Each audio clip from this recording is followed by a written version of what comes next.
Well, hello everybody and welcome back to the channel. Great news everyone. It's time once again to dive into that tense, terrifying, yet always terrific world of Rod Serling's Twilight Zone. This time we'll be tackling Season 2, Episode 18, The Odyssey of Flight 33. Nothing to it but to do it, friends. If you could do me a quick favor though and hit that like button, smash that subscribe, ring that bell for notifications. It greatly helps out a small channel and it allows me to alert you next time it's time for the Twilight Zone or any of our sci-fi fare. And of course, if there's anything that we do that you would like earlier in its full-length format, the link to our Patreon is in the description. And if you're not a fan of Patreon, consider YouTube memberships. You'll get all of our episodes at least a day early. But my dear friends, all that is then and this is now. And what is now? Now it's time for the 18th episode of the second season of the one and only Twilight Zone, The Odyssey of Flight 33. Prepare to engage maximum warp reaction. And away we go.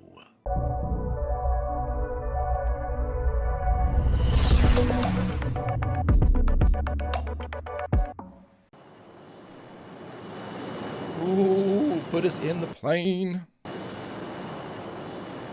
Well, if Gabriel's flying the plane, we should all feel a little bit better, right? We know a bunch of these guys. Two in the front, anyway.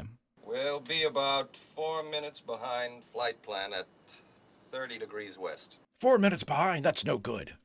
Gentlemen, you'll be pleased to know that thanks to the quality of this aircraft and the fine weather, my brilliant flying, we'll hit Idlewild on the schedule. It's a lot of people in the cabin there. Global Flight 33. Position 52 north, 30 west, time 1403. Fuel remaining 79560. Temperature minus 57. Well, how are we doing back there, Janie? Oh, your passengers are highly content. But on behalf of the stewardesses, I would like to respectfully request that we get to New York as soon as possible. One's going to the opera, two have heavy dates, and the fourth is available to any honorable and single male crew member. You feel anything? Feel anything? No, what do you mean? I don't know, I felt something Like turbulence? like the sensation of speed. I can't put my finger on it. I guess I'm getting old. True airspeed 470, we're level. You suppose we picked up a tailwind? Yeah, maybe those jet streams are tricky. I like how his co-pilot immediately backed him. Could we be a tailwind? And not you being crazy? Try and get me a ground speed check with the Doppler. Indicates 900. That's impossible. I better check with Loran. What are heavy dates too? Loran indicates a ground speed of 830 knots. I never heard of a tailwind like that. Check it again. See if you can raise weathership Charlie. So we're going really fast? Magellan, are you sure about that ground speed? No. 980 now. 1120. How fast can this craft go before it breaks apart? God in heaven, I can't even keep up with it. But it doesn't look like we're going any faster. Like out the window? What about Charlie? Nothing, sir. I can't raise them. 2100. Oh, great. Well, I hope the wings stay on. Yeah, me too. It's the true airspeed that counts. Ground speed means nothing. Well, we just hit one Lulu of a jet stream. I guess that's true. If you're being pushed from the rear, like in a tailwind, the air would be as fast as you, right? I don't know anything about aerodynamics. Try to raise Harmon control. If you can't raise them, try Moncton or Boston. At this speed, you might as well try to get Idlewild. We're not going to get anybody. Boston, please acknowledge. Oh, boy. Idlewild, do you read us? Maybe we should just look out the window. Can't raise anyone. Might have to reschedule those heavy dates, whatever the hell that is, if I even heard that jet right. airliner en route from London to New York. Ooh. You're at 35,000 feet atop an overcast and roughly 55 minutes from Idlewild Airport. It's a safe, well-engineered, perfectly designed machine. And the men you've just met are a trained, cool, highly efficient team. Unbeknownst to passenger and crew, this aeroplane is heading into an uncharted region, well off the beaten track of commercial travelers. It's moving into the Twilight Zone. What you're about to see we call the Odyssey of Flight 33. Okay, so looking outside is not going to do anything. I didn't realize it was a transatlantic flight. Oh, Janie, I've always had a thing about Valhalla. Be a good egg and tell me I'm going to make it in time for the curtain. I love Valhalla. Shiny and chrome. You will ride eternal, shiny and chrome. We're in trouble. How bad? They don't know yet. Oh, that's nice. You might actually be going to heaven. Would you believe it? There were 5 medical associations who were bidding just to get her liver in a bottle on display. But her mother, that was my father's sister, she absolutely refused to let them show. Oh my God. I'm military attaché to the British Embassy in Washington. Oh, isn't that wonderful? You know, I had a nephew in the Navy in the Second World War. Yes, he was on a cruiser Buddy, you're too polite. or something like that. Yeah, you just go ahead and look outside. Or maybe it was a battleship. Did you feel anything? Well, I felt a little queasy when we took off, but... I've been too busy talking. Got a little nerves, miss? Heavy date, New York. A little shook up. I don't blame you then. Everybody, what is a heavy date? That's the biggest mystery in this episode. Well, what about it? Not a thing, Captain. Not a single thing. Well, just let them know we're coming in like a meteor. I might as well try to bull our way through and see if anything... Whoa! I hate flying. Priscilla, go after and check for cabin damage. Report back right away. Right. Watch them go out there and there's nobody there. Oh my God, that would flip me out. What was that shaking? Turbulence? I doubt it. It was more like a Like a what? Deceleration? sound shock wave. As if we'd gone past the speed of sound. You mean we hit Mach 1? We broke the sound barrier? I don't know what it is. I just don't know. See, Magellan's last speed check was 3,000 knots. Jesus! Kind of a sound barrier I ever heard of. Magellan, can you give me a fix now? On what? We're going real fast, Captain. Whatever that bump was, Skipper, Harmon, please acknowledge. it's really knocked out everything. Great. Captain, I can't reach Gander, Moncton, or Boston, or anybody. Either they're off the air, or we are, or both. Do we have a general SOS we can put out? I'll need a heading to Idlewild from our last known position. If we can't raise anyone, we'll go down and establish visual contact. Skipper, you can't do that. Why? One smack dab in the middle of 20 other flights. You got any other alternative, Craig? No? Without radio contact, we're deaf and dumb. As long as we stay up here, we're also blind.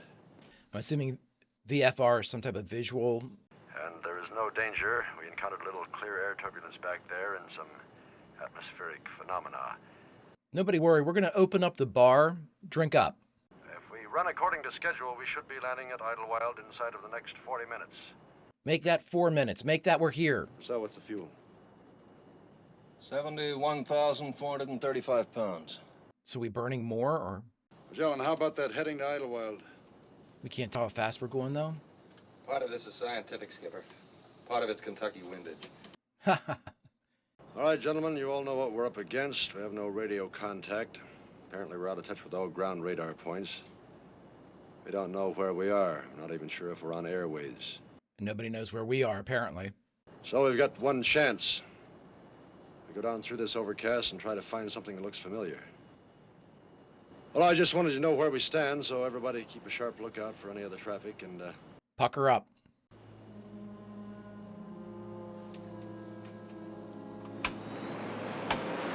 If you're this fast, can you imagine putting yourself into a dive and then like leaving whatever the wind current was that was carrying you?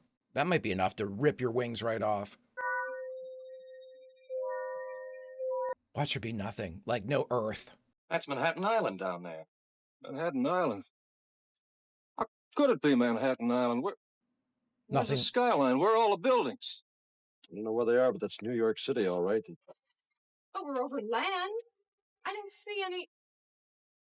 Any what, Jenny? Anything. There's the Hudson River, that's Staten Island.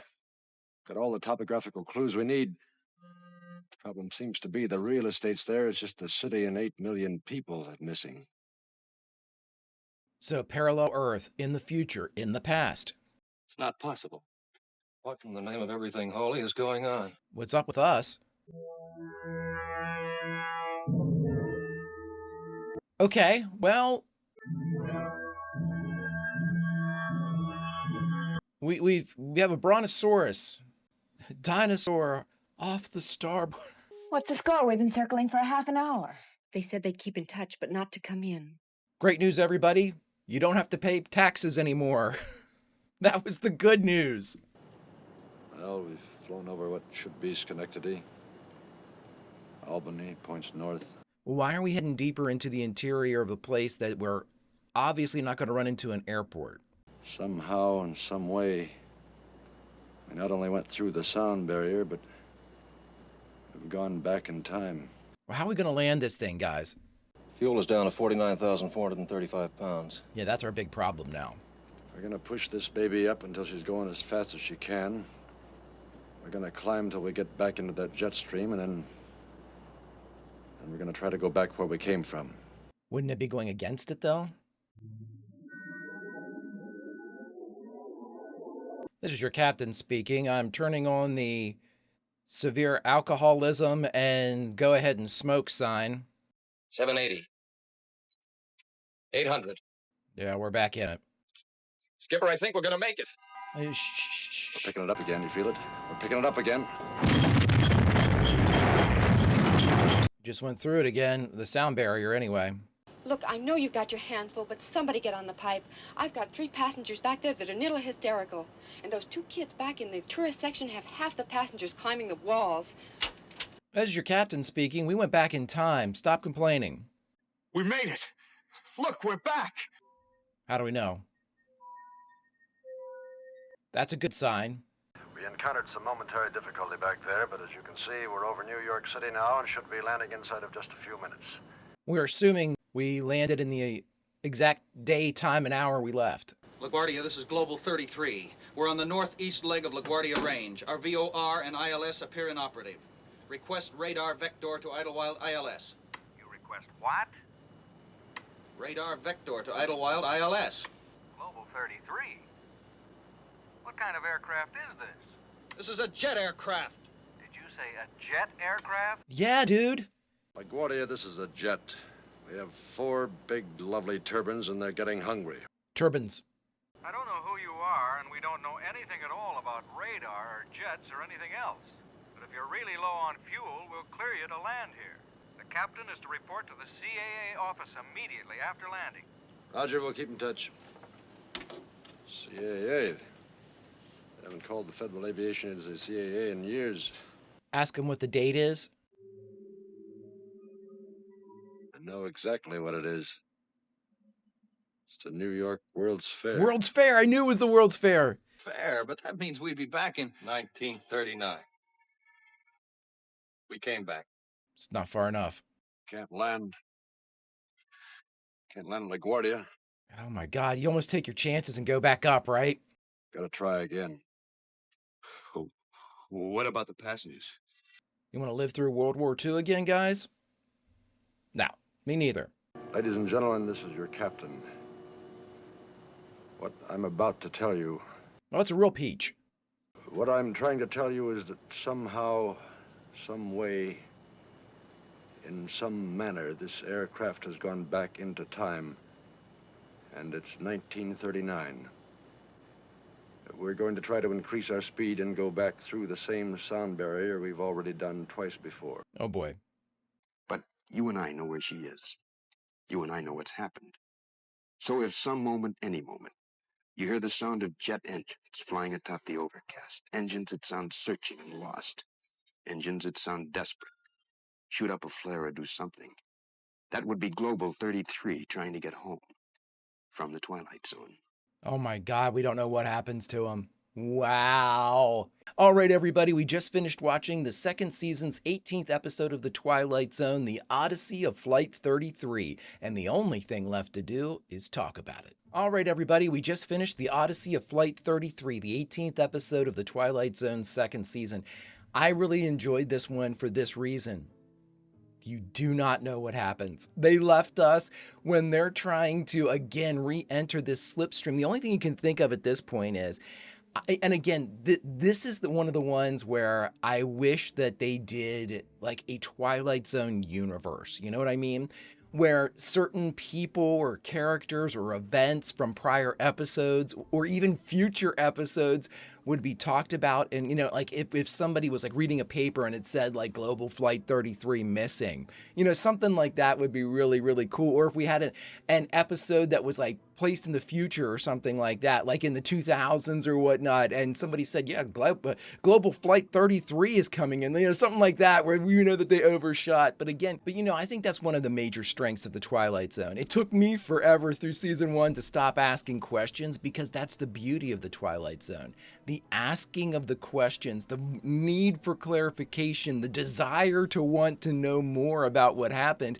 That is the beauty of the Twilight Zone, because as we've said a million times, there isn't a story that can be fulfilled to the point where if they answered all of your questions and everything was tied off neatly with a bow, you're going to be dissatisfied no matter what, because no matter what they can come up with, if they leave it nebulous, your imagination's going to think up the worst possible situations, or just you're always going to be wondering. The story's never going to be finished. And I think that's the best, because why do you want it? If it's a story that you enjoy, a book that you're reading, wouldn't it be great if it was the never-ending story? You know, you just chapter after chapter after chapter, and it kept going, and it was awesome. And I think that is really one of the major league strengths of the Twilight Zone, is the ability for them to basically mix not only the creative's imagination and presenting us with what they have, the portrayals of the actors and all of that, but then we become an equal part of the creative process.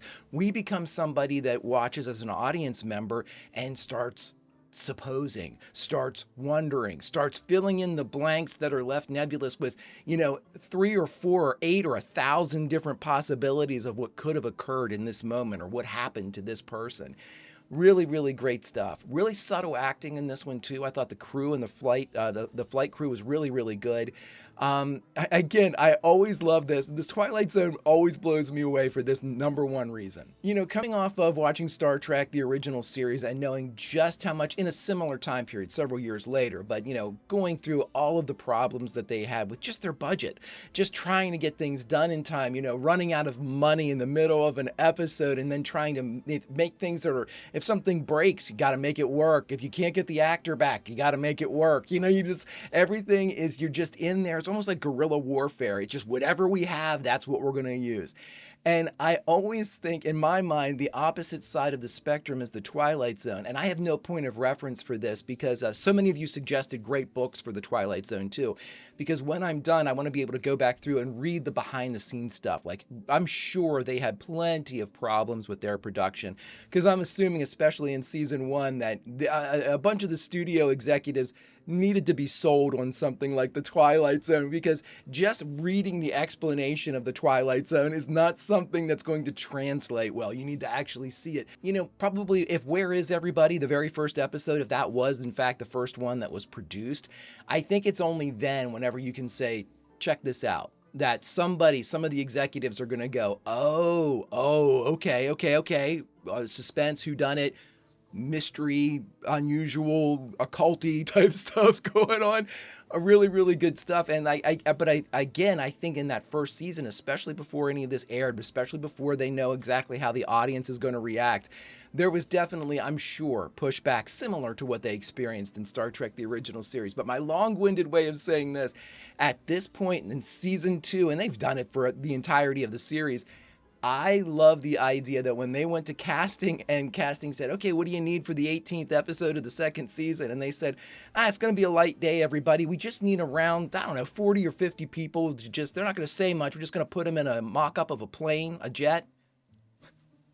I mean, if you're in casting and you go, we really need like 40 to 50 paid actors on this thing, because again, you're not bringing in people off the street for this. I mean, you might be able to fill a couple of the seats with free asses, you know, but most of those asses are going to be paid for. And oh my God, it blows me away, whether it's with The Fever, where we had like the entire casino floor was like populated with people. It blows my mind that they do that. And again, it's the mark of a lesser show if they had tried to kind of cut corners, you know, maybe you could only see like 4 or 5 rows at a time, and they didn't do the creeping through, you know, the aisle shots or anything like that, or even went back and talked to the guy and the lady. Well, I mean, that scene, I thought that the dude who was the British envoy was going to play a larger role in all of this, like, because he seemed to be picking up on something, like, why are we going faster or whatever? And then we were gone from him. But again, those are two paid actors that had line delivery, had scene work, that needed to be paid. Do we need that scene? Probably not. Did we get that scene? Oh yeah. And the stewardess scene, we didn't need that. Did we get it? Oh yeah. And I think it made it a richer episode. I don't mean to say that we shouldn't have had it, but again, if they had budgetary concerns in these episodes, by God, you can't tell. They're just so much fun. They're just so much fun because the speculation is, you never know what it's going to be. And during the reaction, I was trying to think, okay, they can't see New York. And even before that, when they came out of the cloud cover, I thought, oh my God, what if they go down through the cloud cover and there's nothing? It's just sky forever. Like, there's just altitude doesn't mean anything. You're just in a void that looks like an atmosphere or something like that. There's just no planet anymore. I mean, you never know what you're going to get with the Twilight Zone. And again, it's even that kind of precog filling in things using your imagination, or the postcog, whenever you fill in things with your imagination, you're constantly working with the creatives because something weird's going to happen. But how weird, and can you guess it? And do you want to be able to? I never do. I want to be surprised each and every. And for the most part, with the Twilight Zone, if you can guess one thing, you've missed 10 others. And I think that's the best part. But my dear friends, put your imagination to work. World-class acting. We have an S-tier, top of the pyramid narrator in Rod Serling. I'm not sure there's ever been anybody better. And that I've experienced anyway. And always an entertaining and collaborative creative process as we throw our own imaginations into the mix. In fact, we should probably put in for some pay because it seems like we're being hired each and every time as well. Friends, if you could do me a favor, hit that like button, smash that subscribe, ring that bell for notifications. It greatly helps out a small channel and allows me to alert you next time it's time for the Twilight Zone or any of our sci-fi fare. And of course, if there's anything that we do that you would like early or in its full-length format, the link to our Patreon is in the description. And if you're not a fan of Patreon, consider YouTube memberships. You'll get all of our episodes at least a day early. But my dear friends, all that is then and this is now. And now, unfortunately, it's time for us to say goodbye from the 18th episode of the second season of The Twilight Zone, The Odyssey of Flight 33. And friends, normally as the Greek chorus, we get to jump back into the episodes we just watched and say goodbye from a favored scene. It's our reward for continuing to spread the narrative. We take up the mantle that the original creatives wanted to do by finding plenty of ears to tell their story to. Now that's our job, friends. We go out, find people that haven't seen the show before, and tell them the Twilight Zone is where it's at. Normally that's what we do, but with the Twilight Zone, we do something just a little bit different.